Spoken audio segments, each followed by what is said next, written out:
श्रीलंका में economic crisis है, उसके बाद पाकिस्तान में दूसरा नंबर आता है, उसके बाद अब बांग्लादेश की ये सिचुएशन है कि वो आईएमएफ से लोन के लिए जा रहा है। अब जो है इकोनॉमिक क्राइसिस नहीं आएंगे ना, इंडिया इन सब चीज़ों को फेस करेगा। आपको लगता है करेगा या नहीं करेगा?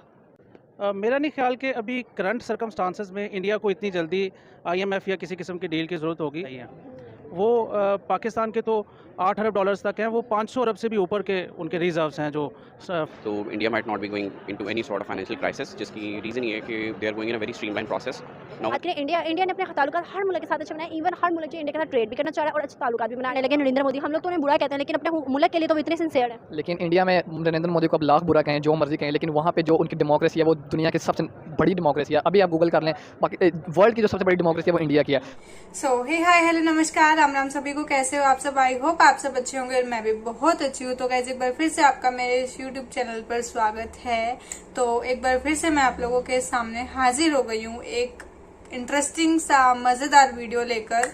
मतलब कि इस वीडियो पे वो कहावत तो नहीं है, बट ऐसा कुछ होता है ना कि अपनी प्लेट में खाने को नहीं है बट नजर हमारी दूसरे की प्लेट में रहेगी कि यार उसका क्यों नहीं खत्म हो रहा है, उसको क्यों मिल रहा है।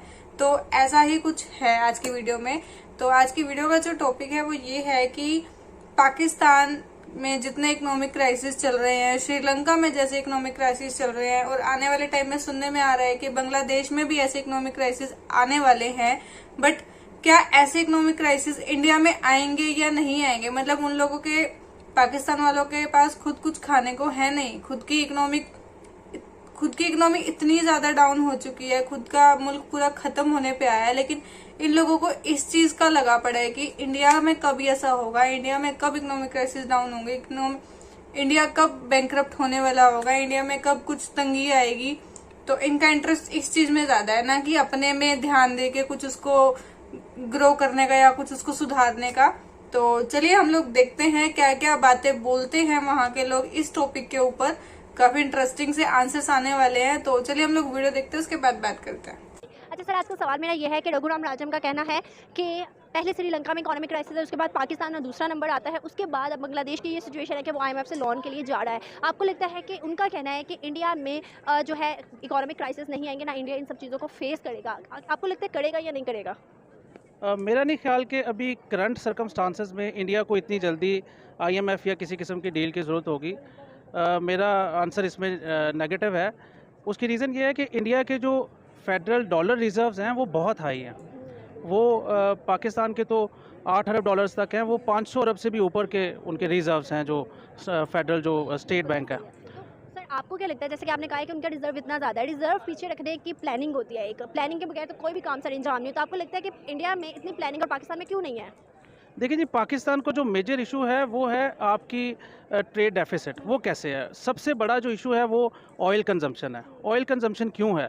अगर उसको भी आप देखते हैं ना, तो आप देखिए एक घर जो है वो जनरेटर पे नहीं चला सकते। एक घर के लिए जनरेटर पे चलाना बड़ा मुश्किल काम है, और अगर मैं कहूँ आपका कंट्री जनरेटर पे चल रहा है तो ये बड़ी डिफरेंट बात मैं कर दूंगा। असल में आपके जो IPPs हैं, इंडिपेंडेंट पावर प्रोड्यूसर्स, वो सारे पेट्रोल पे चलते हैं और पेट्रोल डॉलर्स में आता है। तो जब इतनी बड़ी अमाउंट आप डॉलर्स में मंगवाएंगे तो आपका डॉलर रिजर्व्स हिट होंगे, वो आपको डॉलर्स रिजर्व्स में कंट्रीज़ को देने पड़ेंगे। अभी आप देखते हैं कि हमारे डॉलर की क्या वैल्यू है, इस टाइम हमारा डॉलर कहाँ पे हाई जा रहा है।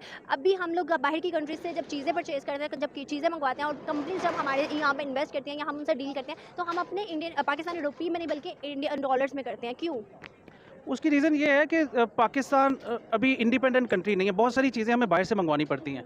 उसमें ज़ाहिर है जो नेसेसिटीज़ की चीज़ें तो कम है, लेकिन लग्जरीज़ हैं। इवन कि जो बड़ा सबसे, जैसे मैंने आपको पहले भी बात की है कि सबसे बड़ी एक चीज़ हम एड्रेस कर लें कि एक जो हमारा डैम है, जो कालाबाग डैम है, वो अगर हम खाली हमारा बन जाता है तो हमें जो फ्यूल कंजम्पशन 50% हमारी हम देखें, अगर हम बरसगीर की बात करते हैं, सब कॉन्टिनेंट में जब हम अलग हुए थे तो आपने देखा कि इंडिया ने डे बाई डे तरक्की की है, वो डाउन नहीं आए। बीच में बहुत सी जगहों पे डाउन आ जाता है, लेकिन फिर भी उन्होंने ग्रो किया, बहुत ज़्यादा डेवलपमेंट किया, उन्होंने आईटी को अपना हब बनाया और ऑल ओवर द वर्ल्ड वो छाए हैं आईटी में। अगर हम बात करें और चीज़ों की, मैन्युफैक्चरिंग, कार्स इंडस्ट्री और कंपनीज, बहुत ज़्यादा चीज़ें हैं जो कि उनके वहाँ पर हैं, और पाकिस्तान में आज तक कोई कार की कंपनी मैन्युफैक्चर नहीं हो सकी। पाकिस्तान का सबसे बड़ा मसला तालीम है। इंडिया 27,000 PhD से ज़्यादा एनुअली प्रोड्यूस कर रहा है। एक बंदा PhD कर लेना तो वो कम से कम ख़ानदान के 15 बंदों को एडजस्ट करवा देता है। तो यहाँ पे जो बेसिक मसला आ रहा है ना, वो मैन पावर से कमा रहा है, वो कोई चीज़ें बना के नहीं कमा रहा। मैन पावर उनकी इक्विप्ड है। वो कहते हैं कि वो किसी की एक मुहावरा है कि किसी को एक अगर आप मछली देते हैं ना तो वो एक दिन पेट भरती है। किसी को मछली पकड़ना सिखा देंगे ना अगर आप, तो वो सारी उम्र उसकी अच्छी गुजर जाएगी। इस वक्त मसला ये है कि आप जो है वो एजुकेशन दें। ये दो चीज़ें हैं। मुल्क का करंटली कोई और हल नहीं है सिवाय इसके कि आप डैम बनाएं और अपनी फ्यूल कंजम्पशन कम करें। दूसरा, आप तालीम के ऊपर इन्वेस्ट करें। आप अपने पूरे बजट का 4% तालीम के ऊपर लगाते हैं, वो कैसे आपका कंट्री सर्वाइव करें? क्या नाम है आपका? मेरा नाम इस्माइल है। अच्छा, क्या करते हैं? मैं सीए कर रहा हूँ। सीए कर रहे हैं, फिर तो आपको काफ़ी नॉलेज होगी। आज का सवाल मेरा ये है, इकोनॉमिक क्राइसिस आपको पता है एशिया में काफ़ी ज़्यादा कंट्रीज़ को इम्पैक्ट कर रहे हैं। अभी हम देखें कि श्रीलंका बहुत ज़्यादा दिवालिया हुआ, उसके बाद दूसरे नंबर पे पाकिस्तान की आ रही है, और पाकिस्तान के बाद अब बांग्लादेश जो है IMF के पास लोन लेने जा रहा है।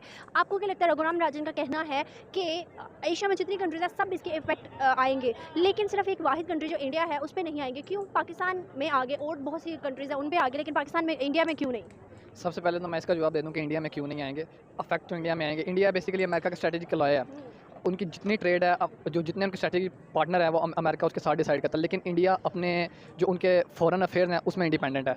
इसी वजह से उस पर ये इफेक्ट नहीं आता कि वो अपनी फॉरेन पॉलिसी को आज़ाद रखना चाहते हैं। जैसे कि अभी रिसेंट हमारी जो गवर्नमेंट टॉपल की गई इमरान खान की, वो भी हमारे फॉरेन अफेयर्स को इंडिपेंडेंट करना जा रहे थे, ताकि फॉरेन अफेयर हम, अब बाकी चीज़ें बेशक ठीक हैं, कंट्रीज़ के साथ ट्रेड चलती हैं, लेकिन हम अपने फॉरेन रिलेशन इंडिपेंडेंट तय करें ताकि हमारे अपने मुल्क के जो हमारे यहाँ के लोग हैं उनको फ़ायदा हो। जैसे अफगानिस्तान की जंग में आप देख लें, हमारे यहाँ हम उनकी जंग लड़ रहे थे अमेरिका की, और हमारे यहाँ पे लोग शहीद होते थे। 80,000 हमारे पाकिस्तानी शहीद हुए हैं। तो इसका इफेक्ट जब यहाँ पे लोग मरेंगे और पाकिस्तान में इंस्टेबिलिटी आएगी, पॉलिटिकल इंस्टेबिलिटी आएगी, तो इकोनॉमी तो आपकी डायरेक्टली हार्म होगी उस पर। तो बेसिकली इंडिया सिर्फ इसी वजह से इस पर इफेक्ट नहीं होगा कि वो अमेरिका का स्ट्रेटेजिक अलाय है।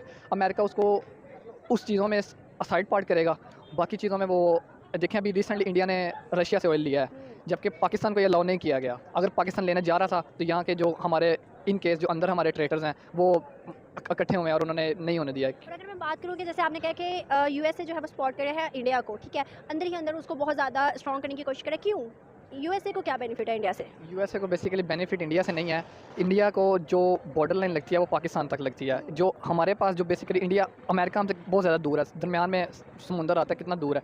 उसने जो सारी हम पाकिस्तान में अटैक करने होते हैं वो इंडिया या अफगानिस्तान के थ्रू करता है। अफगानिस्तान में से तो निकल गया, यहाँ से उनकी इवैक्यूएशन होगी। ये हमारी ISI ने और इस गवर्नमेंट ने मिलकर इनका अच्छा इंटेलिजेंट स्टेप इन्होंने लिया, उनको निकाल दिया। लेकिन अब वो बेसिकली इंडिया की सरजमीन इस्तेमाल होगी ना पाकिस्तान को क्रश करने के लिए, इसलिए वो इंडिया के साथ अपने स्ट्रेटेजिक करना चाहता है ताकि हम जो यहाँ पे हमारे जो सी पैक है, सी पैक बेसिकली एक गेट है जिसके थ्रू हम पाकिस्तान जो एशिया में डिफरेंट कंट्रीज़ हैं उनको इंटरलिंक करना चाह रही हैं ताकि हमारी सरजमीन इस्तेमाल हो और यहाँ के थ्रू ट्रेड की जाए। आपको नहीं लगता कि पाकिस्तानी जो हैं, हम लोग जो है, हमारे हुक्मरान जो हैं वो कुछ ज़्यादा प्लानिंग नहीं करते जिसकी वजह से हम लोग फ्लॉप हो जाते हैं? नहीं, हमारे हुक्मरान प्लानिंग इसलिए नहीं करते क्योंकि हमारे हुक्मरान प्लानिंग के लिए आते नहीं है। बेसिकली वो इस मकसद के लिए नहीं आते। अगर कोई इस मकसद के लिए आता है, जैसे कई मिसालें मिलती हैं, बहुत से हुक्मरान आए जिन्होंने पाकिस्तान की फॉरेन पॉलिसी को इंडिपेंडेंट करना चाहा कि हम अपनी इंटेग्रिटी पे कॉम्प्रोमाइज़ ना करें, अपने लोगों पे कॉम्प्रोमाइज़ ना करें, ट्रेड हम हर किसी के, जैसा रिसेंटली हमारे प्राइम मिनिस्टर इमरान खान ने भी ये कहा था कि मैं एंटी अमेरिकन नहीं हूँ, मैं उनके साथ रिलेशन चाहता हूँ, लेकिन बराबरी के ताल्लुकात की हमारी भी बात सुनी चाहिए। नहीं कि आप हमें इस्तेमाल करें, अपना फ़ायदा लें और हम यहाँ पे हमारी इकोनॉमी का देखो कि हमारे जो है सिर्फ ताल्लुकात जो हैं वो ज़्यादा चाइना से बेहतर है, ठीक है। टर्की मुस्लिम कंट्री है बट हमारे साथ फिर भी उस तरह से नहीं है। बांग्लादेश उसकी तो हमारे साथ बनती नहीं है।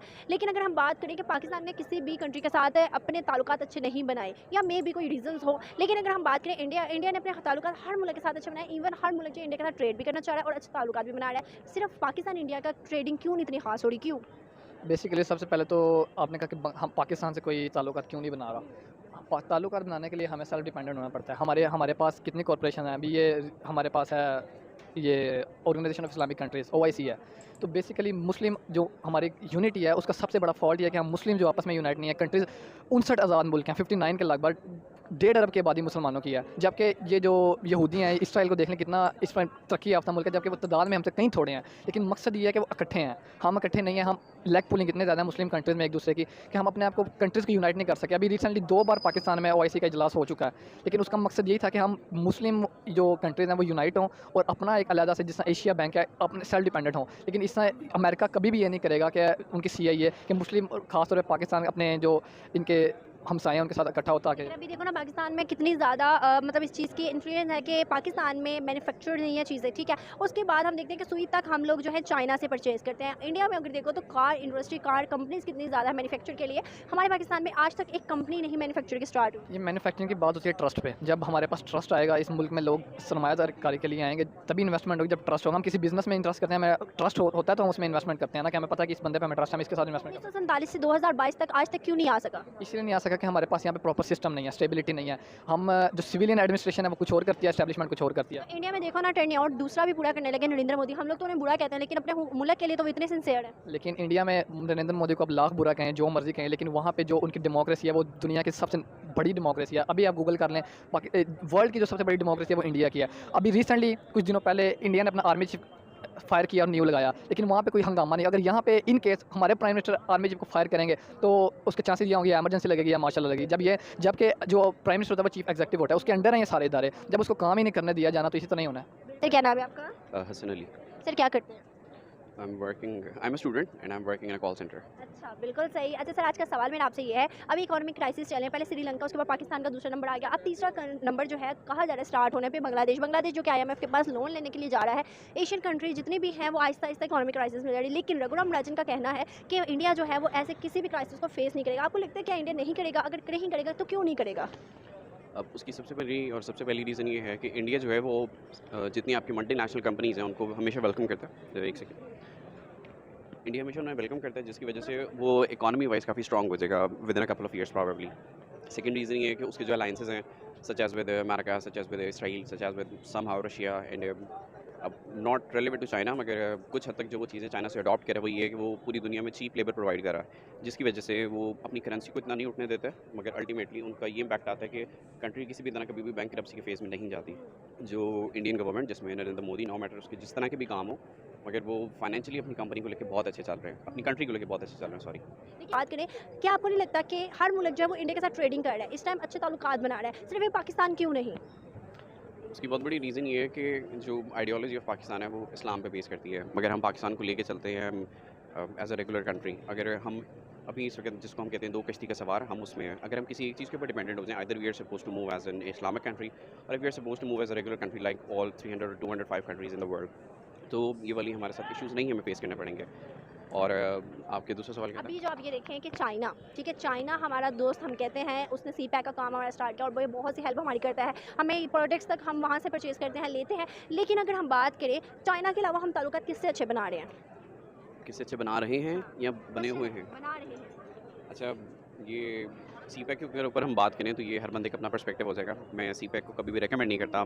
उसकी बहुत बड़ी रीज़न ये है कि जब आप अपना कंट्री किसी और को कह देते हो कि you are happy to take control on us, वो हर बंदा जो है वो अपने मोटिव के लिए चल रहा होता है। वो कभी भी आपको इससे ज़्यादा फ़ायदा नहीं देंगे कि वो उनकी अपनी ज़ात से ज़्यादा हो।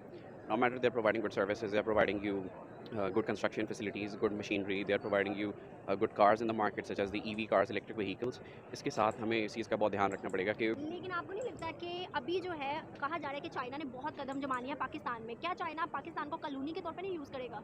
Might be possible, probably in a couple of years हमें ये चीज़ें फेस करनी पड़ेंगी। जिस तरह हमारा गवादर है इस वक्त, अगर गवादर के ऊपर आप देखा जाए तो पाकिस्तान से ज़्यादा कंट्रोल चाइना का है। उसकी एक मेन रीज़न ये है कि हमने उनको सी पोर्ट दिया। सी पोर्ट के अलावा जो हमारे साथ ये हुआ, अब चाइना में गवादर में जितनी कंस्ट्रक्शन है वो इस वक्त चाइना के अंडर हो रही है, हमारा उसके ऊपर से कंट्रोल खत्म हो गया है, जो एक डाउनफॉल है CPEC का। तो ये मेरा पर्सपेक्टिव है CPEC को लेकर।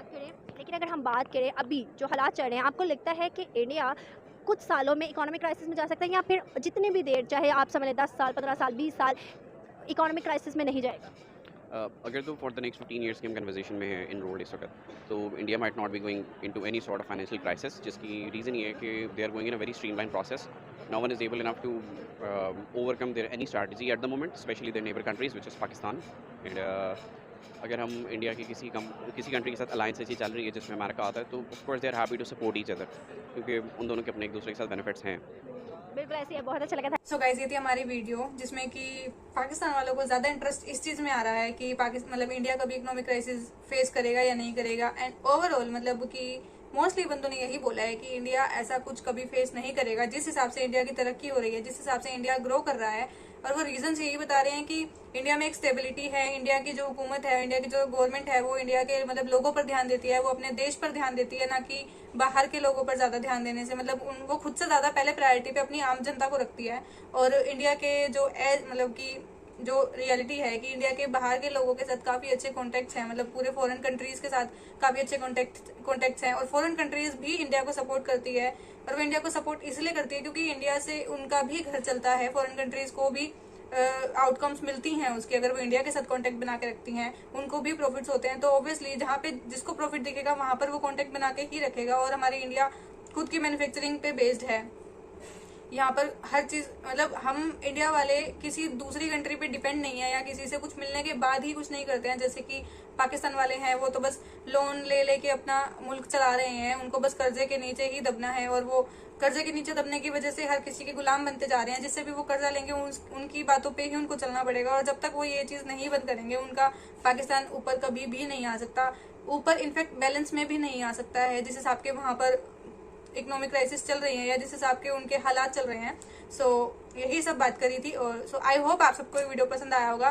और अगर वीडियो पसंद आया तो गाइस वीडियो को लाइक कर देना, कमेंट करके बताना आप लोगों को वीडियो कैसा लगा और शेयर भी कर देना ताकि ये वीडियो ज्यादा से ज्यादा लोगों तक पहुंचे और पता लगे कि भाई पाकिस्तान वालों को सबसे मतलब इंटरेस्ट इस चीज में ज्यादा है कि इंडिया ऐसा कुछ फेस करेगा या नहीं करेगा। बट जो फेस कर रहे हैं उस पर कोई किसी का ध्यान नहीं है, बट इंडिया क्यों नहीं फेस कर रहा है इस पे ज्यादा ध्यान है। तो लोगों को शेयर करना बनता है, लोगों को पता लगना चाहिए कि भाई इंडिया कहाँ तक पहुंच चुका है। आप लाइक कमेंट शेयर कर देना और वीडियो को जो पहली बार मेरे चैनल पर आए हैं वो चैनल को सब्सक्राइब कर देना गाइस। मेरे चैनल का एक रूल है कि यहाँ पर अगर आप वीडियो देख रहे हो, यहाँ तक आए हो वीडियो देखते देखते, तो प्लीज चैनल को सब्सक्राइब कर देना, वो बहुत जरूरी है। और बेल आइकन को प्रेस कर लेना ताकि आपको आने वाली वीडियोस की नोटिफिकेशन मिलती रहे और आप हमारे साथ बैठकर ऐसे ही वीडियोस देखते रहो। तो ऐसे ही प्यार देते रहो, ऐसे ही सपोर्ट करते रहो। थैंक